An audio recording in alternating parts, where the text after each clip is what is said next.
ಏನು ರಾಯರ ದರ್ಶನಕ್ಕೆ ಬಂದಿಯಾ? ಯಾವ ರಾಯರು?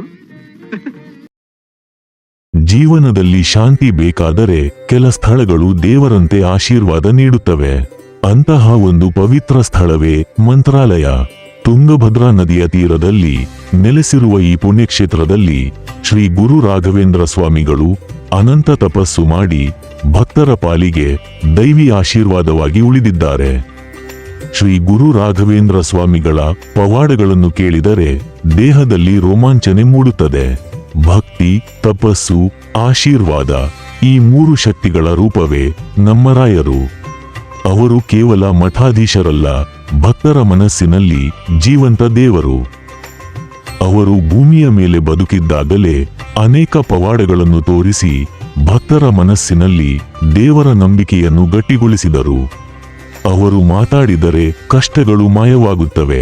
ಅವರು ಆಶೀರ್ವಾದ ಮಾಡಿದರೆ ಅದೃಷ್ಟ ಬಾಗಿಲು ತೆರೆಯುತ್ತದೆ. ರೋಗಿಗಳಿಗೆ ಔಷಧಿ ಇಲ್ಲದೆ ಗುಣ ನೀಡಿದವರು, ಬಡವರ ಮನೆಗೆ ಆಹಾರ ತಂದುಕೊಟ್ಟವರು, ಸಂಕಟದಲ್ಲಿದ್ದವರ ಹೃದಯಕ್ಕೆ ಧೈರ್ಯ ತುಂಬಿದವರು ನಮ್ಮ ರಾಯರು. ಇಂದಿಗೂ ಮಂತ್ರಾಲಯದಲ್ಲಿ ಅವರ ಬೃಂದಾವನದ ಮುಂದೆ ಪ್ರಾರ್ಥನೆ ಮಾಡಿದರೆ ಆ ಶಕ್ತಿ ಅನುಭವವಾಗುತ್ತದೆ. ಅದು ಕೇವಲ ನಂಬಿಕೆ ಅಲ್ಲ, ಅದು ರಾಯರ ಪವಾಡದ ಅನುಭವ. ರಾಘವೇಂದ್ರ ಸ್ವಾಮಿಯ ಇಂತಹ ಅನೇಕ ಅದ್ಭುತ ಪವಾಡಗಳಲ್ಲಿ ಈ ಪವಾಡ ಒಂದಾಗಿದೆ. ನವಾಬನ ಮನಸ್ಸಿನಲ್ಲಿ ಹೇಗೆ ಭಕ್ತಿ ಹುಟ್ಟಿತು ಮತ್ತು ಸ್ವಾಮಿಯ ಆಶೀರ್ವಾದದಿಂದ ಅವನ ಜೀವನದಲ್ಲಿ ಹೇಗೆ ಅದ್ಭುತ ಬದಲಾವಣೆ ಬಂದಿದೆ ಎಂಬುದನ್ನು ಈ ವಿಡಿಯೋದಲ್ಲಿ ನಾವು ನೋಡೋಣ. ನೀವು ಇನ್ನೂ ನನ್ನ ಚಾನೆಲ್ ಅನ್ನು ಸಬ್ಸ್ಕ್ರೈಬ್ ಮಾಡಿಲ್ಲ ಅಂದ್ರೆ ದಯವಿಟ್ಟು ಸಬ್ಸ್ಕ್ರೈಬ್ ಮಾಡಿ ಮತ್ತು ನಿಮ್ಮ ಅಭಿಪ್ರಾಯವನ್ನು ಕಾಮೆಂಟ್ ಬಾಕ್ಸ್ನಲ್ಲಿ ಹಂಚಿಕೊಳ್ಳಿ. ಮತ್ತೆ ವಿಡಿಯೋ ಕೊನೆವರೆಗೆ ನೋಡಿ. ಒಮ್ಮೆ ಶ್ರೀ ಗುರುರಾಯರು ಕಂದನತಿ ಗ್ರಾಮದಲ್ಲಿ ಚಾತುರ್ಮಾಸ್ಯ ವ್ರತ ಕೈಗೊಂಡಿರುತ್ತಿದ್ದರು. ಅಲ್ಲಿ ಒಂದು ಹುಡುಗ ವೆಂಕಣ್ಣ ಎಂಬವನಿದ್ದ. ಅವನು ದಿನವೂ ಗುರುಗಳ ಸೇವೆ ಮಾಡುತ್ತಿದ್ದ. ಚಾತುರ್ಮಾಸ್ಯ ಮುಗಿದು ಶ್ರೀರಾಯರು ಹೊರಡಬೇಕಾದ ಸಮಯ ಬಂತು. ಆಗ ವೆಂಕಣ್ಣ ರಾಯರ ಬಳಿ ಬಂದು, ಗುರುಗಳೇ, ನೀವು ಹೋಗುತ್ತಿದ್ದೀರಾ, ನಾನು ನಿಮ್ಮ ಜೊತೆ ಬರಬಹುದಾ? ನನಗೆ ಅಪ್ಪ ಅಮ್ಮ ಯಾರೂ ಇಲ್ಲ. ಈ ಊರಿನ ಎಲ್ಲರೂ ನನ್ನ ಬಳಿ ಕೆಲಸವನ್ನು ಮಾಡಿಸಿಕೊಳ್ಳುತ್ತಾರೆ. ಆದರೆ ನನಗೆ ಬೈಯುತ್ತಾರೆ, ಗುಂಡ ಬೀದಿ ಬಸವ ಎಂದು ಆಡಿಕೊಳ್ಳುತ್ತಾರೆ. ನಾನು ನಿಮ್ಮೊಡನೆ ಬರುತ್ತೇನೆ ಎಂದು ಹೇಳುತ್ತಾನೆ. ಆಗ ಶ್ರೀ ಗುರುರಾಯರು, ಬೇಡಪ್ಪ ವೆಂಕಣ್ಣ, ನಿನ್ನ ದಾರಿಯೇ ಬೇರೆ.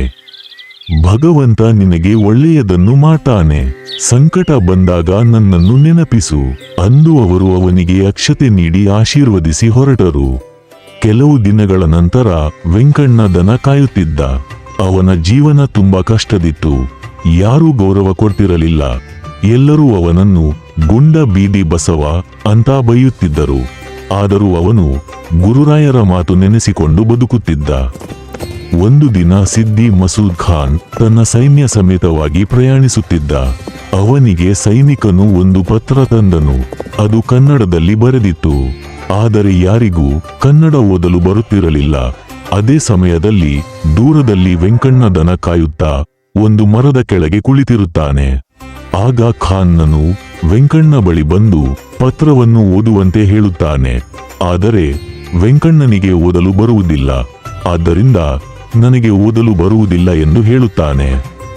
ಆಗ ಖಾನ್ನನು, ಬ್ರಾಹ್ಮಣ ಹುಡುಗ ಎಂದು ಹೇಳುತ್ತೀಯಾ, ಓದಲು ಬರುವುದಿಲ್ಲ ಎಂದು ಸುಳ್ಳು ಹೇಳುತ್ತೀಯಾ? ನೀನು ಈಗ ಓದದಿದ್ದರೆ ನಿನಗೆ ಚಾಡಿಯಿಂದ ಬಾರಿಸುತ್ತೇನೆ ಎಂದು ವೆಂಕಣ್ಣನನ್ನು ಎದುರಿಸುತ್ತಾನೆ. ಅದನ್ನು ಕೇಳಿ ಭಯಗೊಂಡ ವೆಂಕಣ್ಣ ರಾಘವೇಂದ್ರ ರಾಘವೇಂದ್ರ ಎಂದು ಸ್ಮರಿಸಿದ ಆ ಕ್ಷಣದಲ್ಲೇ ಅದ್ಭುತ ಸಂಭವಿಸಿತು. ಅವನಿಗೆ ಅಕ್ಷರಗಳು ಸ್ಪಷ್ಟವಾಗಿ ಕಾಣಿಸಿದವು. ಅವನ ನಾಲಿಗೆಯಿಂದ ವ್ಯಾಕರಣ ಸಹಿತವಾಗಿ ಓದು ಹರಿದು ಬಂತು. ಆ ಪತ್ರದಲ್ಲಿ ಒಂದು ವಿಶೇಷ ಸಂಗತಿ ಇತ್ತು. ಮಸೂದ್ ಖಾನನಿಗೆ ಗಂಡು ಮಗು ಜನಿಸಿತ್ತು ಮತ್ತು ಮಗು ಆರೋಗ್ಯವಾಗಿತ್ತು ಎಂದು. ಇದನ್ನು ಕೇಳಿ ಖಾನ್ ಬಹಳ ಸಂತೋಷಪಟ್ಟನು.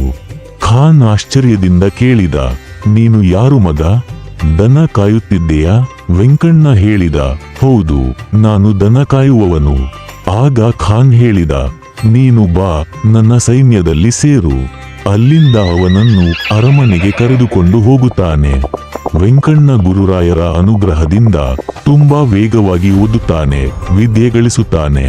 ಅಷ್ಟು ಮಟ್ಟಿಗೆ ಪ್ರಗತಿಯಾದನು ಎಂದರೆ ಸಿದ್ದಿ ಮಸೂದ್ ಖಾನನ ದಿವಾನ ಹಾಗೂ ಮುಖ್ಯ ಕಾರ್ಯದರ್ಶಿಯಾದನು. ಇದು ಶ್ರೀ ಗುರು ರಾಘವೇಂದ್ರರ ಪವಾಡ. ಅವರ ಅನುಗ್ರಹದಿಂದ ಅಕ್ಷರ ಬಾರದ ಹುಡುಗ ರಾಜ್ಯದ ದಿವಾನನಾಗಿದ್ದ. ಇಂತಹ ದೈವಿ ಘಟನೆಗಳು ನಮ್ಮಲ್ಲಿ ಭಕ್ತಿ, ಶ್ರದ್ಧೆ ಮತ್ತು ನಂಬಿಕೆಯನ್ನು ಹೆಚ್ಚಿಸುತ್ತವೆ. ನೀವು ಭಕ್ತಿಯಿಂದ ಶ್ರೀ ಗುರು ರಾಘವೇಂದ್ರಾಯ ನಮಃ ಎಂದು ಸ್ಮರಿಸಿ. ಸುಮಾರು 1670ರಲ್ಲಿ ಶ್ರೀ ಗುರು ರಾಘವೇಂದ್ರ ಸ್ವಾಮಿಗಳು ಮಂಚಾಲ ಕ್ಷೇತ್ರಕ್ಕೆ ಆಗಮಿಸುತ್ತಾರೆ. ಅವರು ಮನಸ್ಸಿನಲ್ಲಿ ನಿರ್ಧರಿಸುತ್ತಾರೆ, ಇದು ನನ್ನ ತಪಸ್ಸಿನ ಸ್ಥಳ, ಇಲ್ಲಿ ನಾನು ನೆಲೆಸಬೇಕು. ಅವರ ಸೇವೆಯಲ್ಲಿ ಇದ್ದ ವೆಂಕಣ್ಣ ಗುರುರಾಯರ ಕೆಲಸಗಳನ್ನು ಪ್ರೀತಿಯಿಂದ ಮಾಡುತ್ತಿದ್ದ. ಆದರೆ ಖಾನ್ ನಗುತ್ತಾನೆ, ನನಗೆ ಈ ರೀತಿಯ ಪಂಡಿತರ ಮೇಲೂ ದೇವರ ಮೇಲೂ ನಂಬಿಕೆ ಇಲ್ಲ. ಆದರೂ ವೆಂಕಣ್ಣನ ಮನಸ್ಸಿಗೆ ನೋವಾಗದಂತೆ ಮಾಡಲು, ಸರಿ, ಒಮ್ಮೆ ನಿಮ್ಮ ಗುರುರನ್ನು ನೋಡ್ತೀನಿ ಎಂದು ಹೇಳುತ್ತಾನೆ. ಸಂಜೆ 5 ಗಂಟೆ ಸಮಯ. ಶ್ರೀರಾಯರು ರಾಮದೇವರ ಪೂಜೆ ಮುಗಿಸಿ ಕುಳಿತಿರುತ್ತಾರೆ. ಆ ಸಮಯಕ್ಕೆ ಖಾನ್ ಕುದುರೆಯಿಂದ ಇಳಿದು ಬರುತ್ತಾನೆ. ಆದರೆ ಅವನ ಮನಸ್ಸಿನಲ್ಲಿ ಪರೀಕ್ಷೆ ಮಾಡುವ ಆಲೋಚನೆ. ಅವನು ಒಂದು ತಟ್ಟೆಯಲ್ಲಿ ಮಾಂಸವನ್ನು ತರಿಸುತ್ತಾನೆ. ಅದನ್ನು ಒಂದು ಬಟ್ಟೆಯಿಂದ ಮುಚ್ಚಿ ರಾಯರ ಮುಂದೆ ಇಟ್ಟು ಹೇಳುತ್ತಾನೆ, ಇದನ್ನು ತೆಗೆದುಕೊಳ್ಳಿ, ನಿಮ್ಮ ದೇವರಿಗೆ ನೈವೇದ್ಯ ಮಾಡಿ. ಶ್ರೀ ಗುರುರಾಯರು ಮನಸ್ಸಿನಲ್ಲೇ ಎಲ್ಲ ತಿಳಿದುಕೊಳ್ಳುತ್ತಾರೆ. ಅವರು ಶಾಂತವಾಗಿ ಮುಗುಳ್ನಕ್ಕು ತಮ್ಮ ಶಿಷ್ಯರಿಗೆ ಕಮಂಡಲವನ್ನು ತಂದುಕೊಡುವಂತೆ ಹೇಳುತ್ತಾರೆ. ಕಮಂಡಲದಿಂದ ಅವರು ಅಮೃತದಂತ ನೀರನ್ನು ತೆಗೆದು ಆ ತಟ್ಟೆಯ ಮೇಲೆ ಎರಚುತ್ತಾರೆ. ನಂತರ ಹೇಳುತ್ತಾರೆ, ಇದೀಗ ಬಟ್ಟೆಯನ್ನು ತೆರೆಯಿರಿ. ಬಟ್ಟೆ ತೆರೆದಾಗ ಏನಾಗಿತ್ತು ಗೊತ್ತಾ? ಅದರೊಳಗಿನ ಮಾಂಸವು ಹಣ್ಣಾಗಿ ಪರಿವರ್ತನೆಗೊಂಡಿತ್ತು. ಇದು ಕಂಡ ಸಿದ್ದಿ ಮಸೂದ್ ಖಾನ್ ಅಲ್ಲೇ ನಡುಗುತ್ತಾನೆ. ತಕ್ಷಣವೇ ರಾಯರಿಗೆ ಸಾಷ್ಟಾಂಗ ನಮಸ್ಕಾರ ಮಾಡುತ್ತಾನೆ. ಅವನ ಕಣ್ಣು ತುಂಬಿ ಬರುತ್ತದೆ. ಅವನು ಹೇಳುತ್ತಾನೆ, ಗುರುಗಳೇ ಕ್ಷಮಿಸಿ, ನಾನು ಅಜ್ಞಾನದಿಂದ ನಿಮ್ಮನ್ನು ಪರೀಕ್ಷಿಸಿದೆ. ಆಗ ಶ್ರೀರಾಯರು ಶಾಂತವಾಗಿ ಹೇಳುತ್ತಾರೆ, ನೀನು ನಿನ್ನ ಮನಸ್ಸಿನಂತೆ ವರ್ತಿಸಿದ್ದೆ. ಆದರೆ ನನ್ನ ರಾಮಚಂದ್ರ ಬೇಕಾದಂತೆ ಪರಿವರ್ತನೆ ಮಾಡಿದನು. ಖಾನ್ ಭಾವನಾತ್ಮಕನಾಗಿ ಹೇಳುತ್ತಾನೆ, ಗುರುಗಳೇ, ದಯವಿಟ್ಟು ನಮ್ಮ ಮಂಚಾಲ ಕ್ಷೇತ್ರದಲ್ಲೇ ನೆಲೆಸಿರಿ. ನಿಮಗೆ ಬೇಕಾದಷ್ಟು ಜಾಗ ಕೊಡುತ್ತೇನೆ. ಹೀಗೆ ಮಂಚಾಲ ಕ್ಷೇತ್ರವು ಮಂತ್ರಾಲಯ ಆಗಿ ಪ್ರಸಿದ್ಧಿಯಾಯಿತು. ಇದು ಶ್ರೀ ಗುರು ರಾಘವೇಂದ್ರ ಸ್ವಾಮಿಗಳ ಮಾಂಸಾಹಣ್ಣಾದ ಪವಾಡ. ಈ ಘಟನೆ ನಿಜವಾಗಿಯೂ ನಡೆದದ್ದು. ಇದರಿಂದ ನಂಬಿಕೆಯುಳ್ಳವರು ಇಂದು ಕೂಡ ಮಂತ್ರಾಲಯಕ್ಕೆ ಹೋಗಿ ರಾಯರ ಅನುಗ್ರಹ ಪಡೆಯುತ್ತಿದ್ದಾರೆ. ಈ ಪವಾಡ ನಿಮಗೆ ಇಷ್ಟವಾಯಿತಾ? ಲೈಕ್ ಮಾಡಿ, ನಿಮ್ಮ ಅಭಿಪ್ರಾಯ ಕಮೆಂಟ್ ಮಾಡಿ. ಮತ್ತಷ್ಟು ರಾಯರ ಪವಾಡಗಳಿಗಾಗಿ ಚಾನೆಲ್ಗೆ ಸಬ್ಸ್ಕ್ರೈಬ್ ಮಾಡಿ. ಧನ್ಯವಾದಗಳು.